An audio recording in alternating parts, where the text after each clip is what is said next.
Have you ever noticed how you feel when you first open your eyes in the morning? Some days, you wake up light, clear, almost excited for what's ahead. Other days, you wake up with a weight you can't quite name.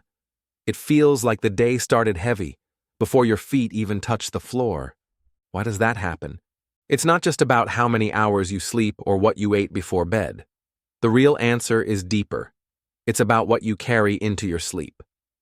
Most of us think sleep is simply a pause button, a time when everything stops and we can finally escape the noise of the world.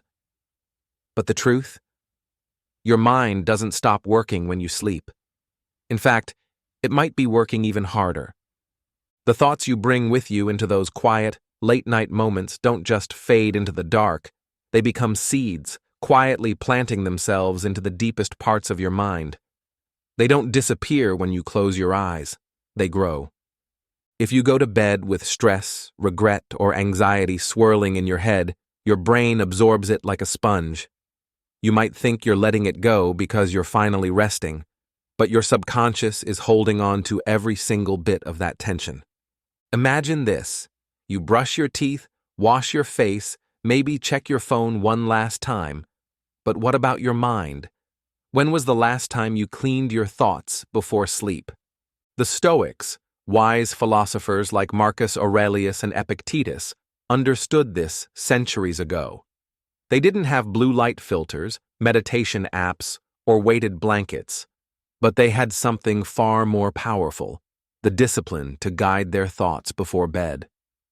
Marcus Aurelius used to write in his journal each night, asking himself what he did well, what he could improve, and what he needed to let go of. It wasn't just a habit, it was a ritual, a training ground for the mind. They knew that if you don't consciously guide your mind before sleep, the world will program it for you. And let's be honest, the world isn't exactly designed to keep us calm or clear. It's built to keep us reactive, anxious, always chasing something else. Think about the last time you went to sleep replaying an argument in your head, worrying about a project at work, or comparing yourself to someone on social media. Did you really feel refreshed the next morning?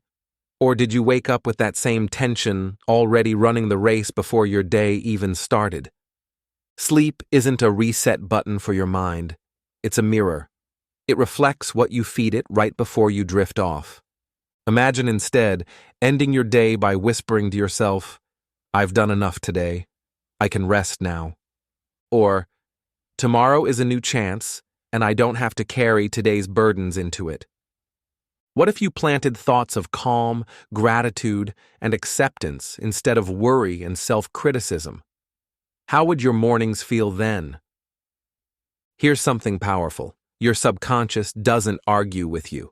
It accepts what you give it, especially when you're half awake and drifting off. Those final moments before sleep are when your mind is the most open, the most vulnerable, the most ready to be shaped. If you feed it chaos, it will replay chaos. If you feed it peace, it will replay peace. That's why the Stoics treated nighttime as sacred.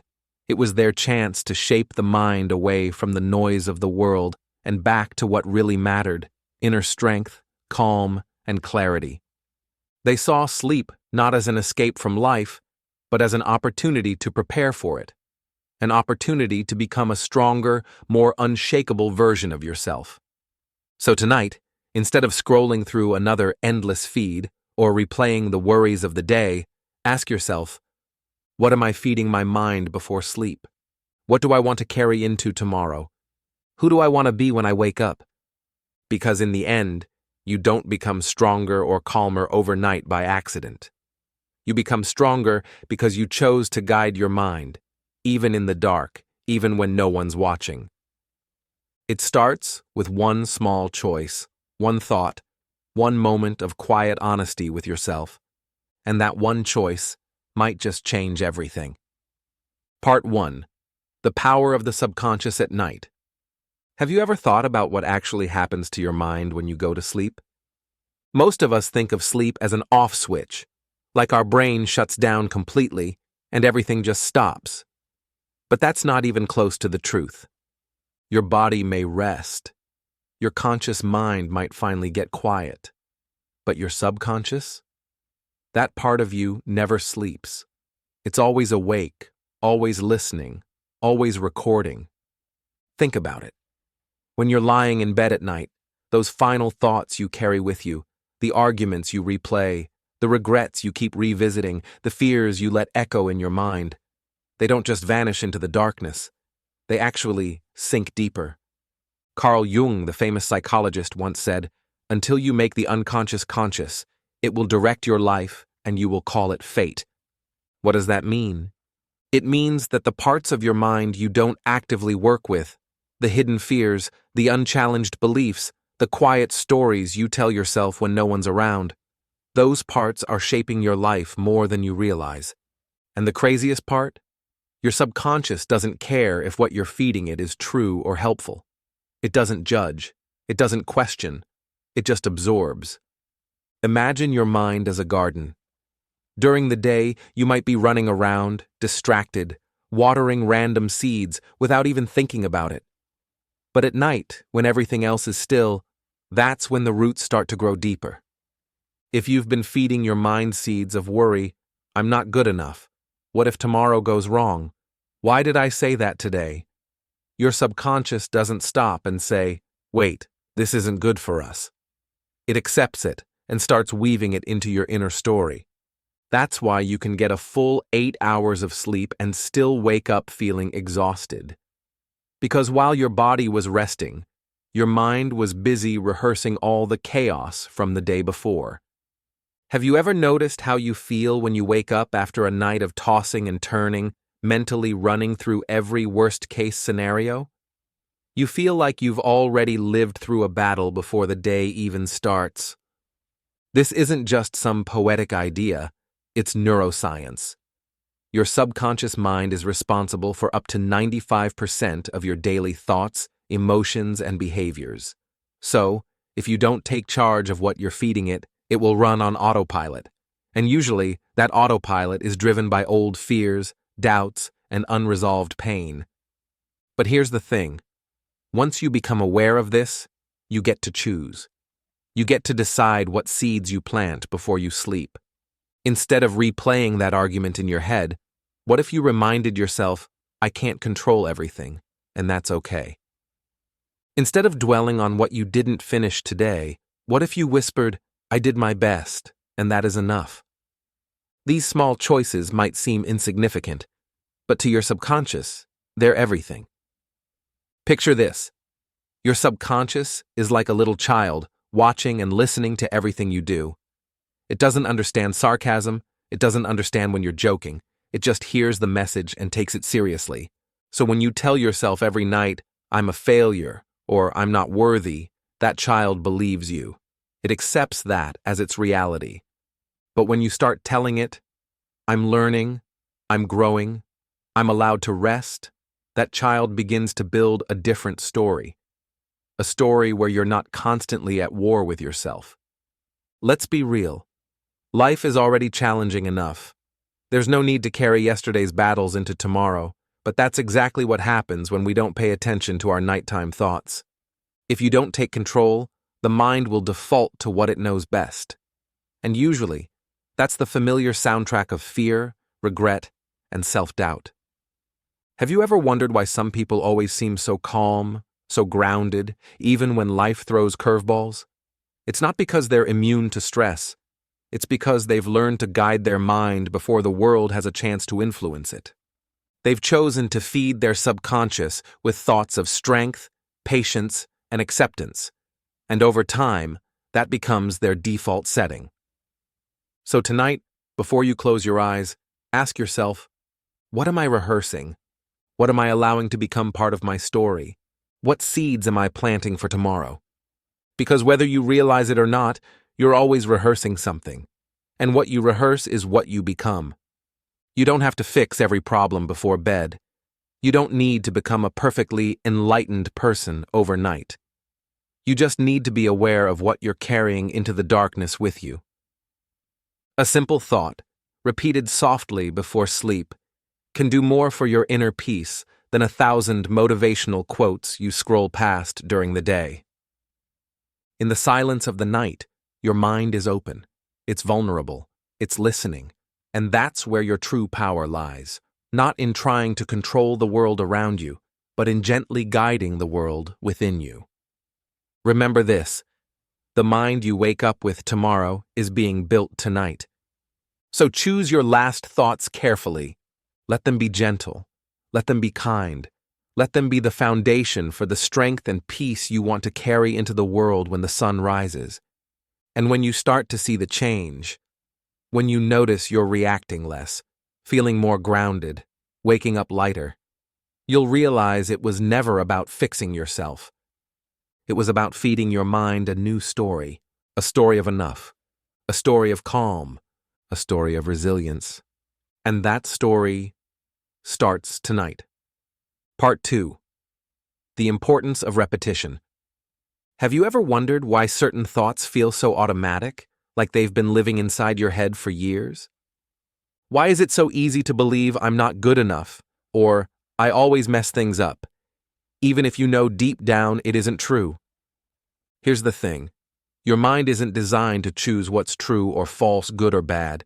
It's designed to strengthen whatever you repeat the most. Let that sink in for a second. Your brain is like a sculptor, constantly shaping and reshaping your inner world.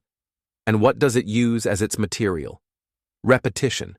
Aristotle once said, "We are what we repeatedly do." But this doesn't just apply to our actions. It applies even more deeply to our thoughts. We become what we repeatedly think. Imagine you're carving a path through a forest. The more you walk the same route, the clearer and easier that path becomes. Your mind works exactly the same way. Every thought you repeat is like taking another step on that mental path, making it easier to travel next time.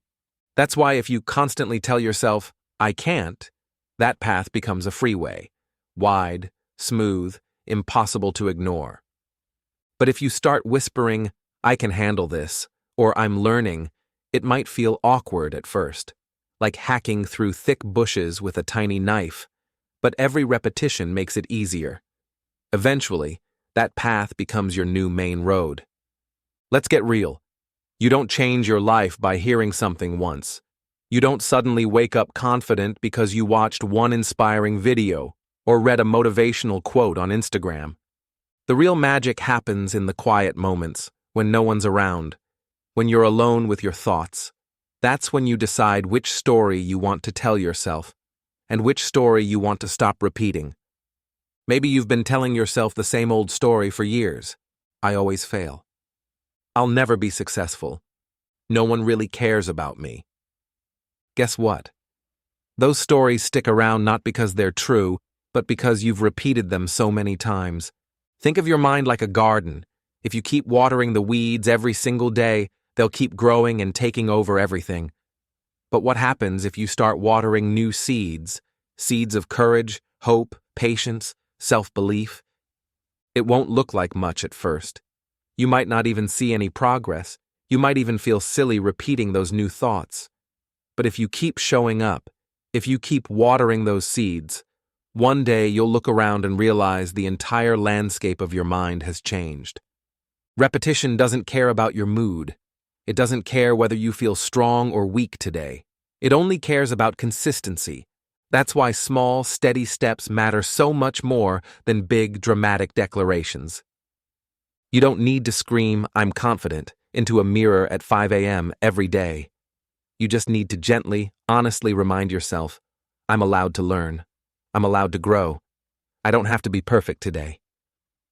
These small statements, repeated over and over, start to replace the old scripts running on autopilot. The truth is, your subconscious doesn't speak the language of logic. It speaks the language of repetition. It's like a little kid who doesn't care if something is objectively true or not. It just believes what it hears the most. So the question becomes, what are you feeding it? Most of us accidentally repeat the negative stuff all day long. We overthink, replay past mistakes, imagine worst-case scenarios, and criticize ourselves endlessly. We might not realize it, but each of those thoughts is like a brick, building the foundation of a life we never wanted. But you can start tearing down that old house and building a new one, one small brick at a time. Ask yourself, what would happen if I started repeating something different? What if, instead of saying, I can't do this, I started saying, I'm figuring this out? Instead of, I always fail, what if I said, I've succeeded before, and I can succeed again? You don't have to believe these new statements right away. In fact, you probably won't. And that's okay. Repetition is what transforms belief, not the other way around. The first few times you say, I'm enough, it might feel fake or forced. But the more you say it, the more familiar it becomes. And eventually, your mind stops fighting it. It starts to accept it. That's why the most powerful affirmations are the simplest ones. They don't need to be poetic or complicated. They just need to be true enough for you to keep repeating them. Imagine ending your day with a single calm sentence. I did my best today, and that's enough. Or waking up and telling yourself, I can handle whatever today brings. These small moments of repetition are like quiet superpowers. They don't look flashy. No one else even knows you're doing it. But over time, they change the way you see yourself and the way you move through the world. If you want to change your life, change what you repeat. Not once, not twice. Every day. Because in the end, it's not the big moments that shape us most. It's the small, invisible choices we make when no one's watching. The quiet words we tell ourselves before sleep. The gentle reminders in the middle of a hard day. The steady, almost boring repetition that eventually builds an unshakable foundation. Aristotle had it right. We are what we repeatedly do.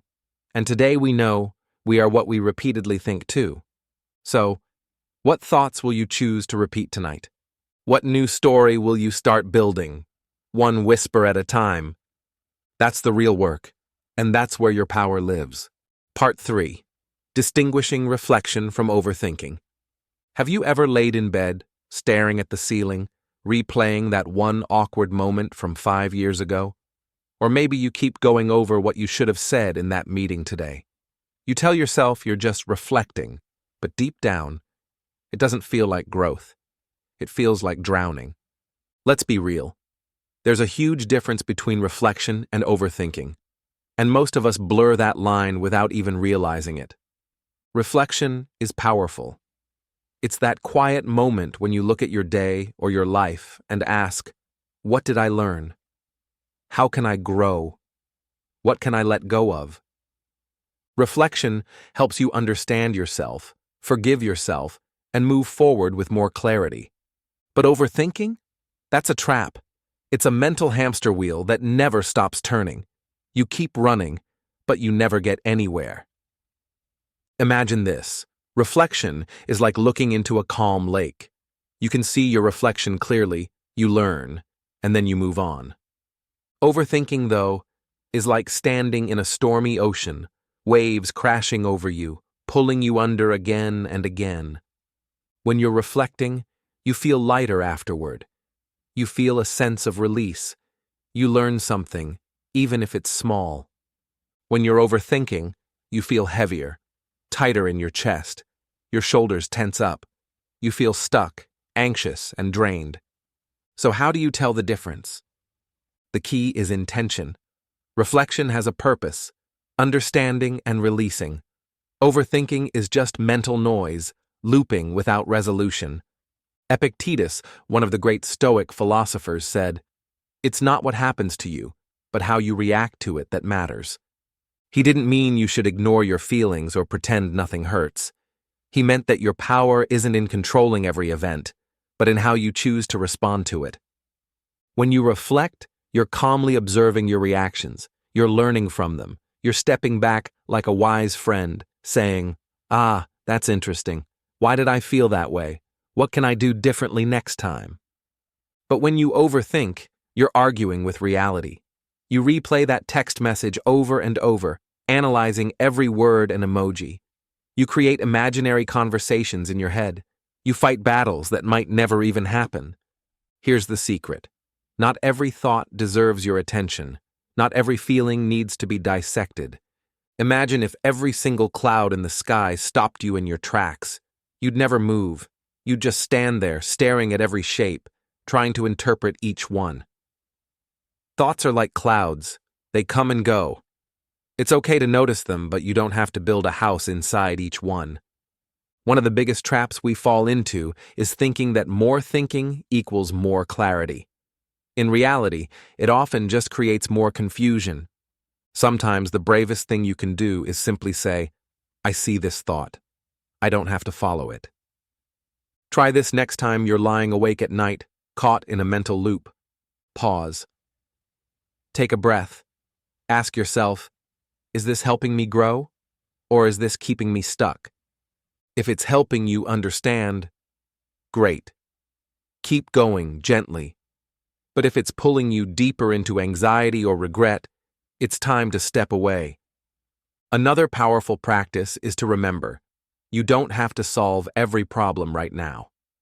The mind loves to trick us into thinking, if I just figure this out tonight, I'll finally feel at peace. But true peace rarely comes from mental battles at 2 a.m. It comes from learning to let go. When you realize that, you start to see your thoughts for what they are, suggestions, not orders. You can say to yourself, thank you, mind, for trying to protect me, but I don't need to go there right now. And yes, this is easier said than done. It takes practice. Just like building a muscle, learning to differentiate reflection from overthinking requires patience. One thing that helps is journaling. Putting your thoughts on paper gets them out of the endless loop in your head and into a place where you can see them clearly. You start to notice patterns, understand triggers, and release the tension that's been building. When you write, you're not just venting, you're giving your mind permission to step back. You're creating space between you and your thoughts. Another thing, movement helps. Go for a walk. Do some gentle stretching. Physical movement can break the mental loop and help you reconnect with your body. Because when you're stuck in your head, you forget you even have a body.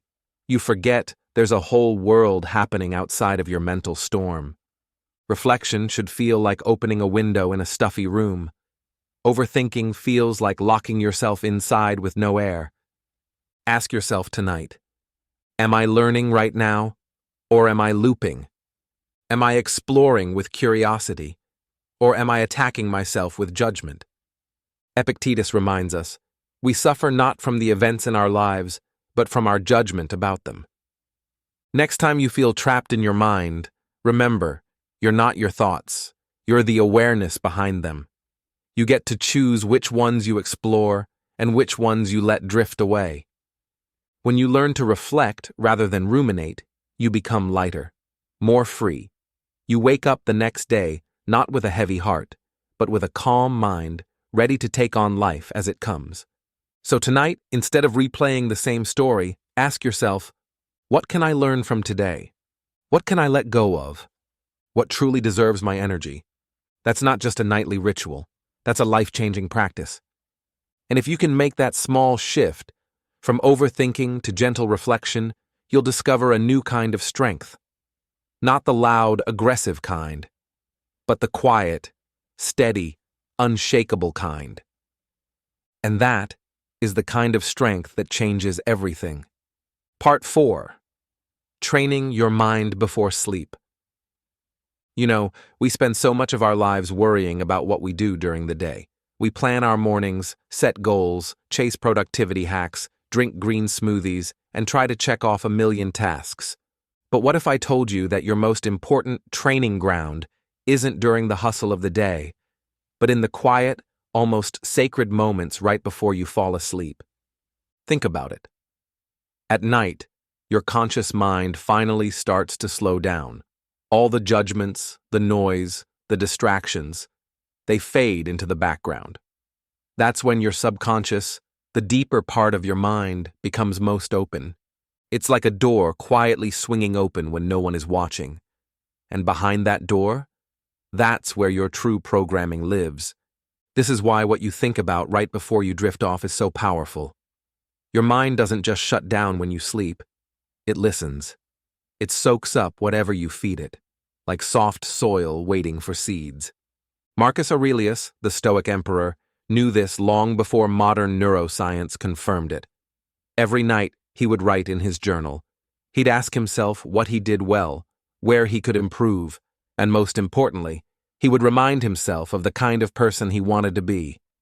This wasn't about beating himself up or making endless to-do lists. It was about quietly and intentionally training his mind to stay aligned with his deepest values, even while he slept. Imagine if you did the same. Before bed, instead of scrolling social media, instead of replaying old mistakes, you choose a few simple statements. Not grand, not dramatic. Just real, gentle truths you either already believe or want to start believing. Something like, I am enough. I've done my best today. I can face tomorrow with calm and strength. You might not fully believe these words at first. That's okay. Your mind is like a muscle. It doesn't change overnight. But each repetition is a rep. And every night you choose to feed it these new thoughts, you're rewriting the script your subconscious runs on. Think about it like this. You're the author of your own story. Every night, you get to write a few lines before the next chapter starts. Most people think change only happens in big moments. Quitting a job, moving to a new city, starting a new relationship. But real, lasting transformation often happens in the quiet, invisible choices we make when no one else is watching. When you start telling your mind a new story before sleep, you're not just hoping for a better tomorrow, you're actively building it. And it doesn't have to be complicated. You don't need a 20-step nighttime ritual or fancy guided meditations. It can be as simple as sitting on the edge of your bed, taking a few deep breaths, and whispering a single sentence to yourself. If you feel silly talking to yourself, try writing it down. Grab a small notebook. Call it your night script. Every night, write down one line that reflects who you want to be. Over time, these small lines become your inner script. Your mind starts to believe them. Your actions start to reflect them. And slowly, your life begins to change from the inside out. Marcus Aurelius didn't wait until he was in crisis to reflect. He did it daily, as maintenance for his mind and soul. You can do the same. Let's be honest. The world isn't going to stop throwing chaos your way. People will disappoint you. Plans will fall apart. Unexpected challenges will always come. But if your mind is quietly trained each night to return to calm, to center itself, to remember what really matters, you become unshakable. You might still feel fear. You might still feel sadness. But you'll know how to come back to yourself. You'll have a strong, quiet foundation to stand on.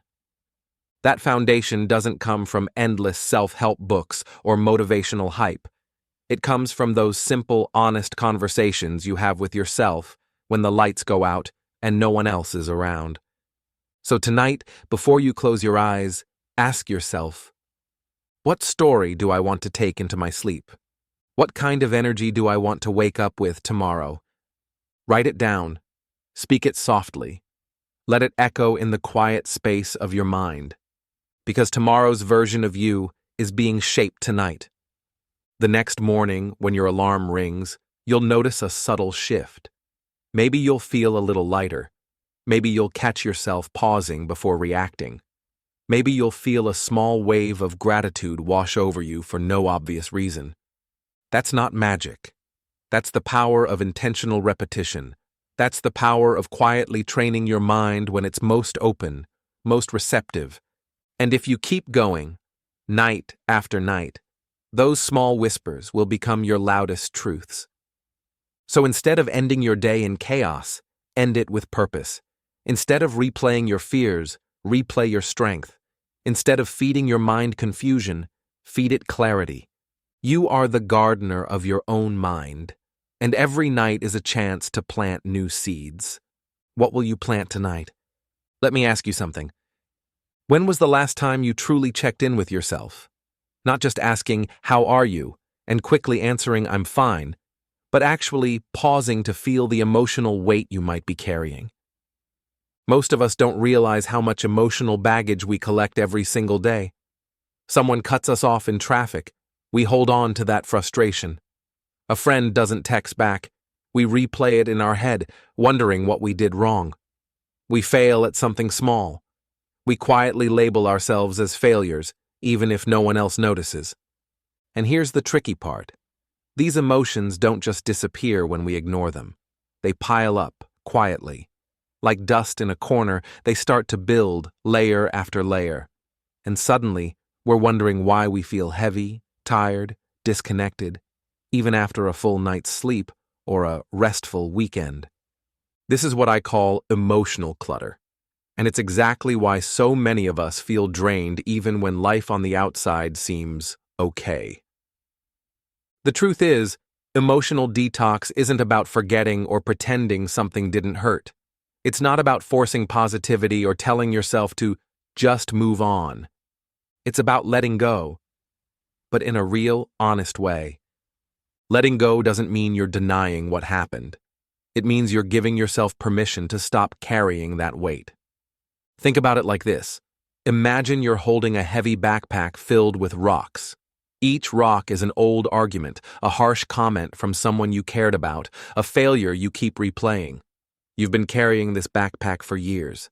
Sure, you can keep moving forward with it on your back, but every step feels harder. Every small challenge feels bigger. You feel exhausted even before your day starts.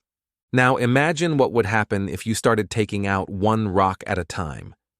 You wouldn't suddenly forget that the rock existed. You'd just stop letting it weigh you down. That's what emotional detox is all about. It starts with awareness. You can't let go of what you refuse to see. So tonight, or whenever you find a quiet moment, ask yourself, what am I still holding on to that no longer serves me? What stories or judgments do I replay that keep me stuck? Write them down. Speak them out loud. Acknowledge them fully. You might feel resistance. Part of your mind will say, but if I let go, they win. Or, if I release this, I'll be vulnerable. Here's the truth. Letting go doesn't make you weak. It doesn't mean you're okay with what happened. It means you're strong enough to choose peace over pain.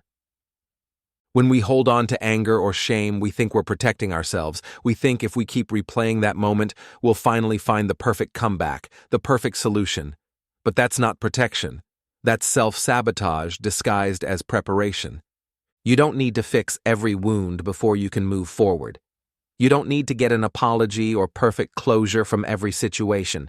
You just need to decide that carrying that emotional weight is no longer worth it. Because here's what happens when you let go. You get your energy back. You wake up feeling lighter. You show up in your relationships more present, more open. You face challenges with more clarity and less fear. It's like finally taking a deep breath after holding it in for years. And this isn't just some fluffy self-help idea. It's a practice. It takes intention and patience. Start small. The next time you notice a painful thought looping, pause. Instead of diving deeper, simply say, I see you, but I don't need to carry you right now. Over time, this simple act becomes a powerful muscle, the muscle of emotional freedom. Marcus Aurelius wrote, the tranquility that comes when you stop caring what they say or think or do, only what you do. That's the essence of emotional detox. You return your focus to what you can control, your actions, your choices, your inner peace. Sometimes letting go means forgiving someone who will never apologize. Sometimes it means forgiving yourself for not being perfect. It doesn't have to be loud or dramatic. It can be as simple as taking a walk without your phone, sitting quietly for 5 minutes before bed, or writing a single sentence in your journal. I am choosing to release what no longer serves me. And remember, letting go is not a one-time event. It's a daily choice. Like brushing your teeth or washing your face, it's a ritual of self-care for your mind and soul. Imagine if every night, instead of scrolling through endless content or replaying old arguments, you ended your day by clearing your emotional space. How would you feel waking up the next morning? calmer, lighter, stronger. That's the power of emotional detox, not to erase your past, but to free your future. So tonight, when the world quiets down and it's just you and your thoughts, ask yourself, what can I put down tonight? What am I ready to release? Not because someone else deserves it, but because you do. Because at the end of the day, you deserve to live with a mind that feels like a clear sky, not a cluttered storage room. You deserve to wake up feeling like yourself again. And it all begins with one small, brave choice to let go. Part 5. Emotional Detox. Let me ask you something. When was the last time you truly checked in with yourself? Not just asking, "How are you?" and quickly answering, "I'm fine," but actually pausing to feel the emotional weight you might be carrying. Most of us don't realize how much emotional baggage we collect every single day. Someone cuts us off in traffic. We hold on to that frustration. A friend doesn't text back. We replay it in our head, wondering what we did wrong. We fail at something small. We quietly label ourselves as failures, even if no one else notices. And here's the tricky part. These emotions don't just disappear when we ignore them. They pile up quietly. Like dust in a corner, they start to build, layer after layer. And suddenly, we're wondering why we feel heavy, tired, disconnected, even after a full night's sleep or a restful weekend. This is what I call emotional clutter. And it's exactly why so many of us feel drained, even when life on the outside seems okay. The truth is, emotional detox isn't about forgetting or pretending something didn't hurt.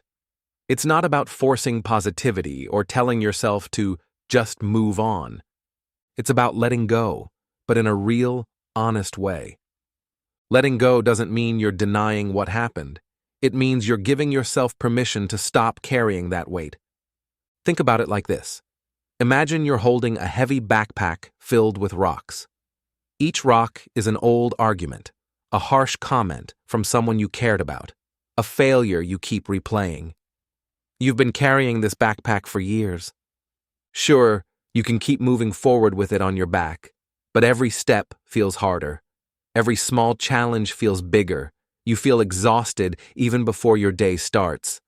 Now imagine what would happen if you started taking out one rock at a time. You wouldn't suddenly forget that the rock existed. You'd just stop letting it weigh you down. That's what emotional detox is all about. It starts with awareness. You can't let go of what you refuse to see.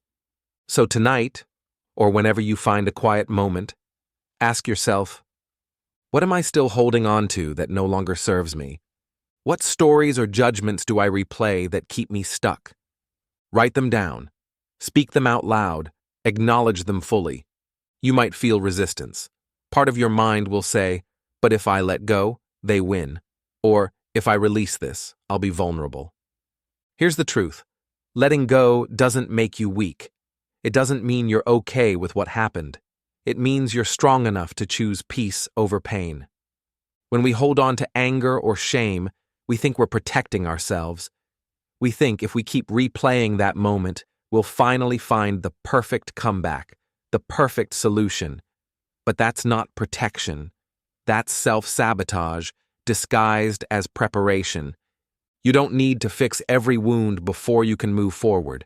You don't need to get an apology or perfect closure from every situation. You just need to decide that carrying that emotional weight is no longer worth it. Because here's what happens when you let go. You get your energy back. You wake up feeling lighter.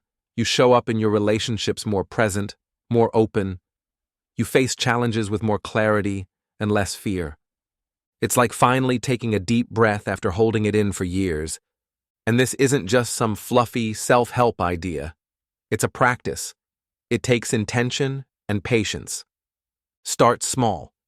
The next time you notice a painful thought looping, pause. Instead of diving deeper, simply say, I see you, but I don't need to carry you right now. Over time, this simple act becomes a powerful muscle, the muscle of emotional freedom. Marcus Aurelius wrote, "The tranquility that comes when you stop caring what they say or think or do only what you do. That's the essence of emotional detox. You return your focus to what you can control, your actions, your choices, your inner peace. Sometimes, letting go means forgiving someone who will never apologize. Sometimes, it means forgiving yourself for not being perfect. It doesn't have to be loud or dramatic.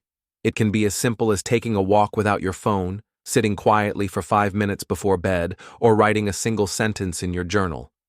I am choosing to release what no longer serves me. And remember, letting go is not a one-time event. It's a daily choice. Like brushing your teeth or washing your face, it's a ritual of self-care for your mind and soul. Imagine if every night, instead of scrolling through endless content or replaying old arguments, you ended your day by clearing your emotional space. How would you feel waking up the next morning? Calmer, lighter, stronger. That's the power of emotional detox. Not to erase your past, but to free your future. So tonight, when the world quiets down and it's just you and your thoughts, ask yourself, what can I put down tonight? What am I ready to release? Not because someone else deserves it, but because you do.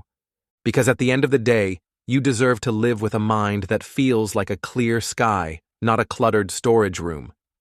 You deserve to wake up feeling like yourself again. And it all begins with one small, brave choice: to let go. Part 6. Building Habits and Identity. Have you ever wondered who you really are when no one's watching? Most of us think our identity is built through big, visible actions. The jobs we do, the achievements we post, the milestones we celebrate. But the real you, the deepest, truest version of you, it's built in silence. It's formed in those small, quiet moments when you're alone with your thoughts. When there's no one to impress, no audience to clap, no likes to collect. Just you and your mind. Socrates once said, "An unexamined life is not worth living." He didn't mean we have to constantly overanalyze every detail. He meant that true life, a meaningful life, comes from paying attention to the stories we tell ourselves and the thoughts we plant every single day, especially at night. Every night as you drift off, you're not just falling asleep. You're planting seeds. Seeds of how you see yourself. Seeds of how you'll show up tomorrow. If you go to bed thinking, "I'm not enough," or "I'll never get it right," those seeds don't just disappear in the dark. They grow quietly, becoming part of your inner script, your identity. But what if you started planting different seeds? What if instead you ended your day whispering, "I am learning," or "I am worthy even as I grow," or "I can start again tomorrow"? At first, these new thoughts might feel awkward, almost like wearing clothes that don't quite fit yet. But over time, with repetition and patience, they become your new normal, your new default setting. You see, habits aren't just about what we do. They're also about what we repeatedly think. Most people focus on external habits, going to the gym, waking up early, drinking more water. Those are great. But mental habits? They're even more powerful. Because they shape not just your day, they shape your identity. Every repeated thought is like a vote for the kind of person you want to become. When you start telling yourself, "I am resilient," every time life gets tough, you're voting for the identity of a strong, grounded person. When you remind yourself, "I deserve peace," every time your mind spins into chaos, you're voting for the identity of someone who values calm over conflict. Over time, these votes add up. Slowly, almost invisibly, you become the person you've been telling yourself you are. Think about this. When do you feel most yourself? Is it in a meeting room surrounded by colleagues? Is it at a party trying to impress? Probably not. You feel most yourself when you're alone, in those final minutes before sleep, or when you're quietly sipping coffee at sunrise. That's when the masks drop, and your true self whispers through. That's why those nighttime thoughts are so important. They're not just random, they're the foundation of your identity. Imagine if, instead of ending the day with self-criticism or fear, you ended it with gratitude and self-compassion. How different would your mornings feel? How different would your interactions, your decisions, your dreams look? It's not about faking positivity. It's about choosing to plant seeds that align with who you want to become, not who your fears say you are. And here's something powerful to remember.